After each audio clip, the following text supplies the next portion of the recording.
네, 잠든 사이 나온 따끈한 외신 함께 보도록 하겠습니다. 먼저 첫 번째 외신은 월스트리트 저널의 기사입니다. 우크라이나와 러시아가 종전 없이 초장기 대치 상태를 이어갈 수 있다는 전망이 나왔습니다. 워싱턴 포스트에 따르면 서방 국가가 우크라이나 전쟁 장기화에 대비하고 있다면서 이 같은 분석을 내놨습니다. 남북한은 휴전 협정을 맺은 뒤 현재까지 공식적으로는 전쟁이 마무리되지 않았다고 언급을 했는데요. 그러면서 현재 러시아 점령 지역과 나머지 우크라이나군 통제 지역 간의 대치가 길어지면 두 지역 사이의 한반도의 남북 대치와 같은 구도가 형성될 수 있다는 가능성이 있다고 짚었습니다. 그리고 우크라이나가 최근 격전이 벌어지고 있는 동부 돈바스 지역에서 러시아군을 물리치기가 쉽지 않다고도 분석합니다. 우크라이나군이 서방의 군수물자 지원을 받고 있고 사기도 드높지만 현실적으로는 러시아군에 밀리지 않은 교착 상태로 버텨내는 것이 최선일 수 있다는 것입니다.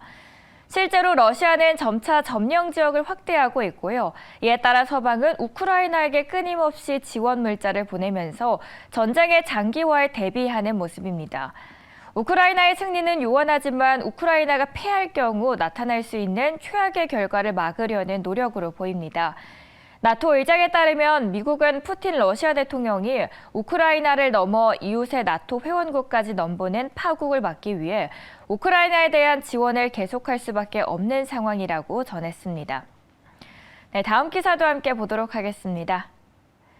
네, 비트코인 가격이 주말 사이 2만 달러에 이어 19,000달러 선도 내주며 바닥모를 추락을 이어갔습니다. 비트코인뿐만 아니라 다른 가상화폐도 일제히 추락했는데요.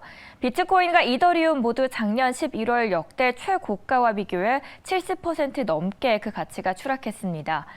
블룸버그 통신은 비트코인이 기록적으로 괴멸했다고 보도했고요. CNBC 방송은 가상화폐 시장의 대학살이라고 전했습니다. 비트코인은 물가 상승 압력과 금리 인상 등이 자본시장을 짓누르자 위험 자산에 대한 공포감이 확산하며 12일 연속 하락했죠. 비트코인이 약 12년의 거래 역사를 통틀어 강세장의 꼭지점 아래로 떨어진 것은 이번이 처음입니다. 특히 비트코인 2만 달러 붕괴 이후 심리적 저지선이 무너지자 공포감에 투매 물량이 쏟아지면서 가상화폐 가격은 자유 낙하하는 형국입니다. 일각에서는 유동성 거품이 꺼지면서 비트코인 10,000달러 아래로도 떨어질 수 있다고 전망합니다. 전문가들은 불황을 경고하고 있는 거시경제 환경과 더불어 가상화폐 시장에 악재가 잇따르며 이번 코인 붕괴가 촉발됐다고 진단했습니다. 주식 외환거래 플랫폼 애널리스트는 2만 달러 붕괴 이후 가상화폐에 대한 신뢰가 무너졌다며 장기적인 낙관론을 가진 가상화폐 지지자들도 침묵을 지킨 채 지금 폭락을 이용해 매수하라고 말하지 않는다고 전했습니다. 네, 잠든 사이 나온 따끈한 외신 두 가지 함께 보셨습니다.